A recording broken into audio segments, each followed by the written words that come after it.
Ну вот целый спектр питьевых гелей на основе алоэ вера, а все остальные компоненты существенно усиливают, расширяют спектр действия этого базового компонента.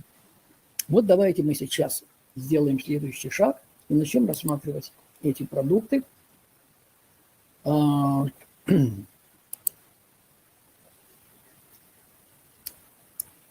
Я о некоторых буду говорить подробнее, о некоторых, так сказать, менее подробно. Ну, например, алоэ вера, питьевой гель алоэ вера с медом. Я думаю, что не нужно никому доказывать, какое значение имеет мед, какие свойства меда.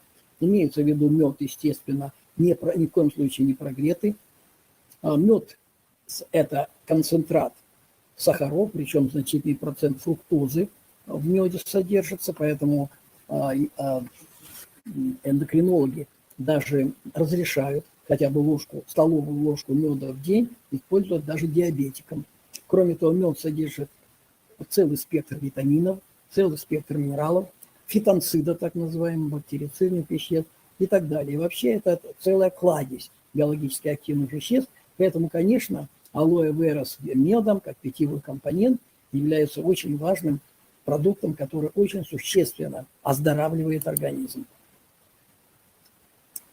Ну вот более подробно, что можно сказать о меде. Просто я думаю, что мои дорогие слушатели достаточно хорошо представляют себе, что такое мед. Это не вызывает ни у кого никаких сомнений, насколько полезен этот продукт. Это не только питание, как обычно пишут, и глюкоза, фруктоза. Это прежде всего иммунитет. Я же сказал о фитонцидах, поэтому мед обладает и бактерицидным действием. Это и адаптоген, он повышает работоспособность, выносливость, благоприятнейшее действует на сердечно-сосудистую систему, которая сейчас находится все время в таком подавленном состоянии. Естественно, у меда такие эффекты, которые связаны с антиоксидантной защитой, антитоксической защитой. Природный антибиотик – это и есть фитонциды меда. Следующий продукт. Вот я бы хотел прежде всего перейти к продукту, который сейчас наиболее актуален. Freedom, безусловно, актуальный продукт. Будем об этом говорить немножечко позже, хотя не очень удобно сейчас переводить кадры. Но я все-таки хотел бы поговорить о продуктах, которые имеют прямое отношение к иммунитету. Сейчас это очень актуально, вы видите, новый коронавирус появился, еще никто ничего не знает, что с ним, как и что будет. Вот, и я думаю, что здесь продукты ЛР сыграют исключительно важную роль в профилактике, во-первых, а во-вторых, в облегчении протекания этого заболевания. И поэтому я вот сейчас перехожу к продукту, который называется алоэ вера питьевой гель Иммун Плюс. Иммун Плюс. Хочу обратить на него внимание. Посмотрите, какой состав этого продукта. Корень имбиря, лимон, мед, обогащен цинком, селеном, и все, так сказать, на фоне алоэ вера.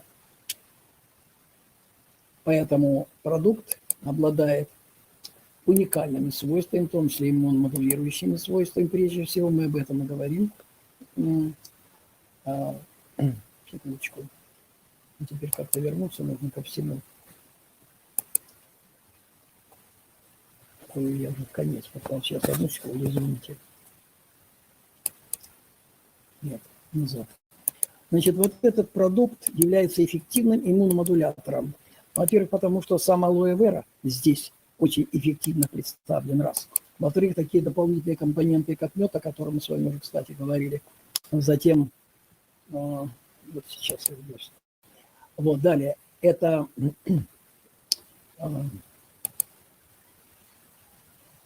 цинк, селен. Я о каждом продукте не буду подробно говорить, потому что у нас такой обзорный подход. Но цинк и селен являются исключительно важными в настоящее время.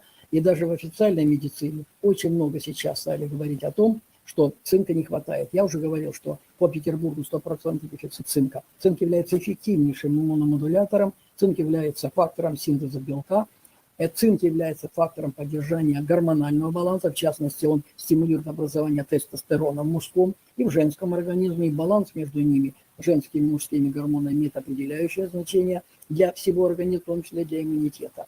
Ну, имбирь, как вы знаете, является очень важным продуктом, который повышает иммунитет, сопротивляемость организма.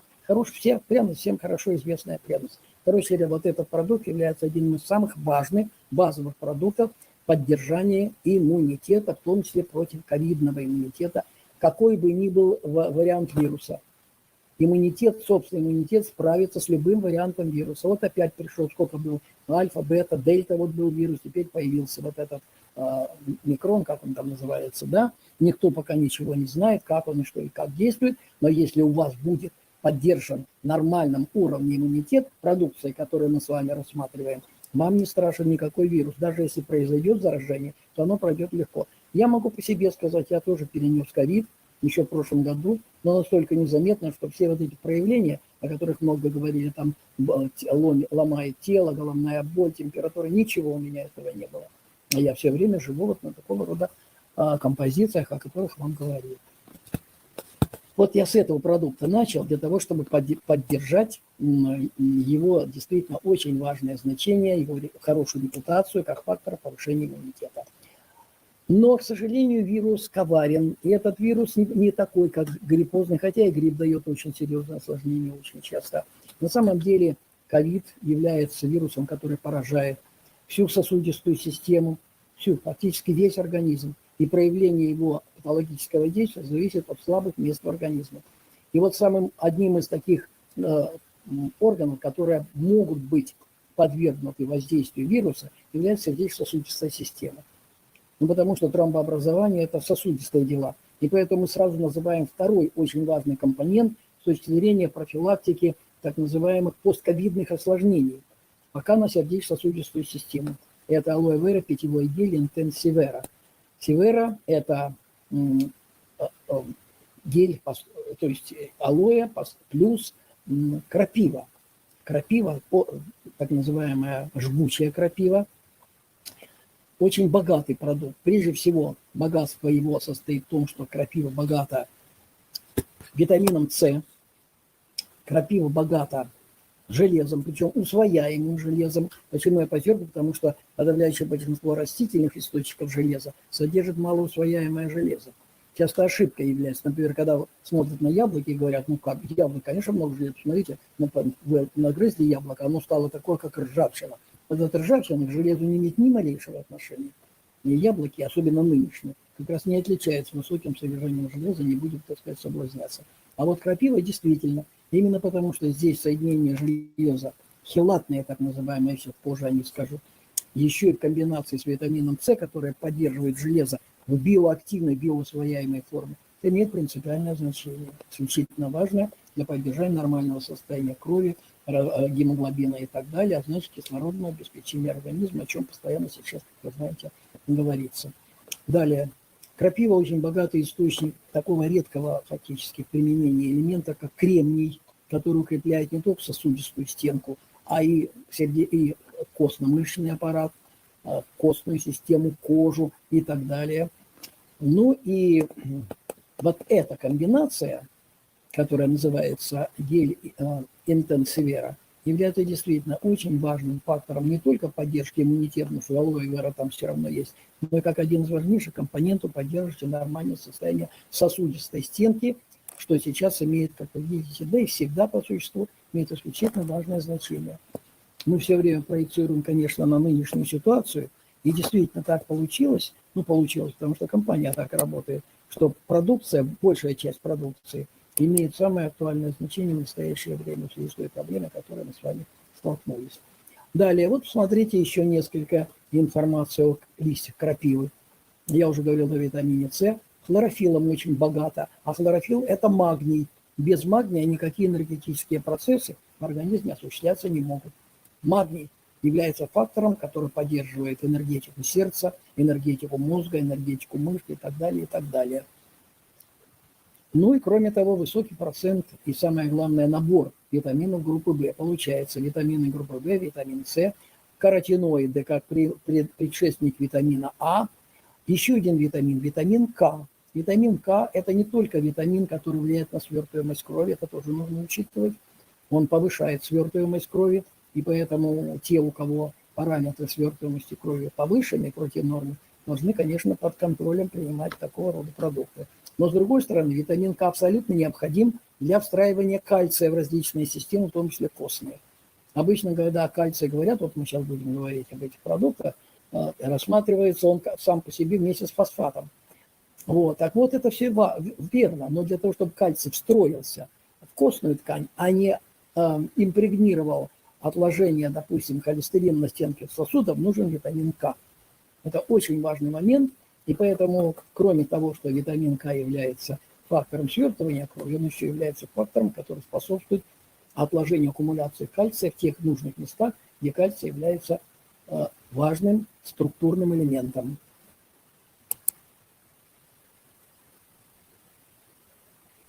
Питьевой гель со вкусом персика. Здесь так написано вкусом персика. Дело в том, что персик является одним из ценнейших фруктов. Дело в том, что в персике содержатся не только обычно принятые витамины, минералы и так далее. Я вам должен сказать, что вот микроэлемент бор, который является очень важным для работы паращитовидной железы, который важен для костной системы, важен для сосудистой системы, был выделен как раз из персика. Тоже немаловажное значение имеет. Помимо вкусовых качеств, персик является фактором, прекрасно поддерживающим энергетику и рассматривается, вообще-то говоря, как, еще и как адаптогенное растение. Адаптогенное растение. Я уже не говорил о просто вкусовых свойствах. А всякие адаптогены – это всегда поддержка синтеза белка, это всегда поддержка энергетики обязательно. А как же адаптация может произойти без повышения энергии системы организма? И, конечно, очистительная функция. Я сразу хочу заметить, что когда мы говорим об энергии, давайте четко скажем, что это такое. Потому что очень многие представления об энергии так не очень определенные в организме. Вот у технических специалистов они четкие. Например, электрики знают, что это электричество. Там механики знают, что это двигатель и так далее. А в организме что такое энергия? А в организме это особая молекула, которая называется АТФ, аденозин-трифосфорная кислота. Она синтезируется практически в каждой клетке, ну, кроме небольшое количество синтезируется в эритроцитах, в остальных намного больше. И синтез молекулы АТФ идет обязательно с участием кислорода, поэтому мы с вами о севере говорили, поставки кислорода существенные за счет гемового железа, так называемого хелатного железа, которое содержится в севере. А здесь персик, который обладает способностью повышать энергетику, то есть стимулировать синтез вот этой молекулы АТФ. Опять-таки, мы говорим, так сказать, о гармоничном сочетании всех продуктов. И здесь недаром написано гармония со своим телом, но мы говорим о гармонии всех продуктов между собой. Где магний содержится? Магний содержится в хлорофилле. И вот хлорофилл из предыдущего продукта является универсальным таким параметром, компонентом, который обеспечивает всю энергетику любой системы в организме, сердечно-сосудистой, бронхолегочной, мозга и так далее, магнием, который непосредственное отношение имеет к работе, образованию и использованию АТФ. Вот поэтому эти продукты представляют собой такую единую систему, которая существенным образом повышает, улучшает работу всех систем и органов организма. Ну вот теперь должен еще об одном компоненте сказать, который содержится вот в этом продукте, имеется в виду алоэ, питьевой гель с вкусом персика, это полисахарид инулин. Инулин – это фактически аналог крахмала, но в крахмале структурным компонентом, цепочкой, звеном цепочки является глюкоза, а в инулине фруктоза. Это имеет очень важное значение, поскольку инулин просто необходим, вообще не просто показан, необходим, например, тем лицам, которые страдают диабетом любого типа, и первого, и второго. К сожалению, диабет стал, к великому сожалению, очень распространенным заболеванием, и поэтому этот момент имеет исключительно важное значение. Кроме того, группа витаминов, витамин А, группы В, В2, В3, С, Е, каротиноиды, которые сами по себе активны, и являются многие из них предшественниками витамина А. Далее, это холин, который является важным фактором построения нейромедиатора ацетилхолина, влияющего на память. Например, у пожилых людей содержание этого вещества значительно меньше, а тут оно представлено в достаточном количестве. Далее, витамин С в хорошем количестве, 80 мг. Ну, официальная суточная доза 80 мг считается, 80-100 мг. Но я вообще считаю, что витамина С в нашей, особенно сейчас в нашей ситуации, нужно потреблять значительно больше. Я, например, рекомендую витамина С потреблять не менее 500 мг в сутки, несмотря на все вот эти официальные нормы. И набирая целый ряд продуктов ЛР на основе алоэ, это можно совершенно спокойно набрать. Тем более, что биодоступность витамина С при участии геля алоэ повышается вдвое. То есть, если мы говорим здесь 80 мг, предположим, то на самом деле вы имеете эффект 160 мг и так далее. Это очень существенно, очень важно. Я уже не говорю, так сказать, о вкусовых качествах этого продукта, он просто может рассматриваться еще и как некий деликатес. Ну вот мы сейчас подошли к этому продукту Иммун Плюс, я с него начинал, это мой, вообще-то говоря, такой, надо сказать, любимый, очень уважаемый продукт, именно в связи с тем, что он содержит практически все иммуномодулирующие факторы. Но мы уже несколько слов сказали о цинке, к сожалению, всего несколько слов. Цинк имеет к иммунитету самое прямое отношение, потому что цинк нормализует работу вилочковой железы. Вилочковая железа, продуцирующая так называемого Т-клеточного иммунитета, вилочковая железа, долгое время вообще рассматривалась как система, которая склонна к инволюции, то есть постепенному уменьшению размера и отмиранию, что идет к отмиранию организма. А потом оказалось, что цинк поддерживает работу вилочковой железы, то есть тимуса, иначе называя, и предотвращает его старение и изменения, то, что называется инволюцией. И уже по этому ключевому механизму иммунного ответа цинк имеет принципиальное значение. Что касается селена, я все-таки два слова должен сказать, то селен здесь находится в форме биогенного селена, потому что селен может быть и в другой форме, например, селен зарядом плюс 4, плюс 6, это очень токсичное вещество, кстати говоря. А селен, который содержится здесь, он имеет заряд минус 2, и эта форма является биогенной формой селена. Принципиально важный вопрос, всегда на это обращать внимание нужно. И поэтому, когда говорят о селене, то селен обладает, первое, антимутагенным действием, препятствует мутации, антитератогенным, передачей мутации по наследству от матери к ребенку, антиоксидантным действием через ферментное звено антиоксидантной защиты, противорадиационным действием, противоизлучением действием, противораковым действием. И доказательств здесь достаточное количество. Вот в наших более подробных, необзорных лекциях мы эти вопросы рассматриваем с числовыми данными в этом плане. Хочу обратить внимание, и вот эта композиция, плюс еще и растительные факторы, входят в состав этого совершенно уникального продукта, поэтому называется, и по делам называется Иммун Плюс. Иммун Плюс. Ну вот я уже называл его корень имбиря с лимоном. Что касается лимона, то лимон здесь используется целиком. Но я должен заметить, что мы лимон, к сожалению, с вами используем на несколько процентов всего лишь. Это привычка выдавливать лимон и считать, что только сок лимона очень важен, а все остальное можно выбрасывать. Это серьезная ошибка. Здесь используется лимон целиком. Целиком это принципиально важно, потому что в лимоне больше всего веществ типа витамина С и флавоноидов содержится в кожуре, которую, к сожалению, знаете, так безжалостно выбрасывают. Здесь лимон целиком используется. Ну, вот здесь вопрос задается. Аллергия на лимон и на мед, ну, конечно, придется ограниченно использовать такие продукты. Это непредсказуемо, и рисковать, конечно, здесь нельзя. Это очень плохо, конечно, что аллергия, вот, но факт остается фактом. Да, здесь есть ограничения в использовании. Но все дело в том, что в этом продукте ведь есть еще один важный компонент. Алоэ, которое фактически является иммуномодулятором и существенным образом должно ослаблять аллергенное действие, если даже есть аллергенное действие вот этих компонентов. Совершенно вообще-то невинных. Лимон, мед. Но если у кого-то аллергия, да, нужно быть осторожным. Я еще раз хочу подчеркнуть, что гель алоэ снижает аллергенную активность лимона и меда. Поэтому я советую попробовать это сделать. Попробовать просто небольшое количество, посмотреть реакцию. Вам ни один врач не предскажет, каков будет результат. Попробуйте.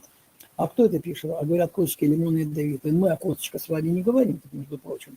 Мы говорим о кожуре лимона, а не о косточках. Насчет ядовитости это другое дело, между прочим. Косточки, например, цитрусовых обладают противопаразитарным действием. Мы сейчас об этом говорить не будем, косточки здесь не используются. Поэтому, говоря уже о лимоне, чтобы закончить этот разговор, даже в бытовых условиях, лимон лучше всего использовать целиком. Для этого его нужно, конечно, хорошо помыть, потому что его обрабатывает поверхность его. Далее его надо заморозить в морозилке, а потом натереть. И потом этот мякоть эту заморозить в тех вот формочках, которые делают кусочки льда. Вот он будет прекрасный лимон для использования. Вот так примерно это сделано в этом случае. Я технологии не знаю, это не наш с вами вопрос. По какой технологии это все делается, лимон используется полностью. Смешно мало, вы правильно говорите. Вот кто-то пишет, Сергей, да, что, конечно, мало. Конечно, мало. Именно вот в соке лимона, который выдавливается, значительно больше содержится вот там кожуре, белой это бы промежуточной области между вот этой сочной частью лимона и кожурой. Тут же надо иметь в виду, уважаемые коллеги, что витамин С и аскорбиновая кислота – это не одно и то же. Но мы все время говорим о витамине С. Останется время, потом расшифруем, почему эта фраза употребляется. Мы говорим о витамине С, а не об аскорбиновой кислоте. Уж наверняка лимон даже при таком содержании витамина С, но не 30 мг. На 100 грамм сока может быть, но речь идет о целиком о лимоне. Я очень советую прислушаться к этим рекомендациям и к тому опыту, который вот фирма предоставила в виде вот этого продукта, который введен в лимон. Ну что особенного? А вот потому что используется целиком плод.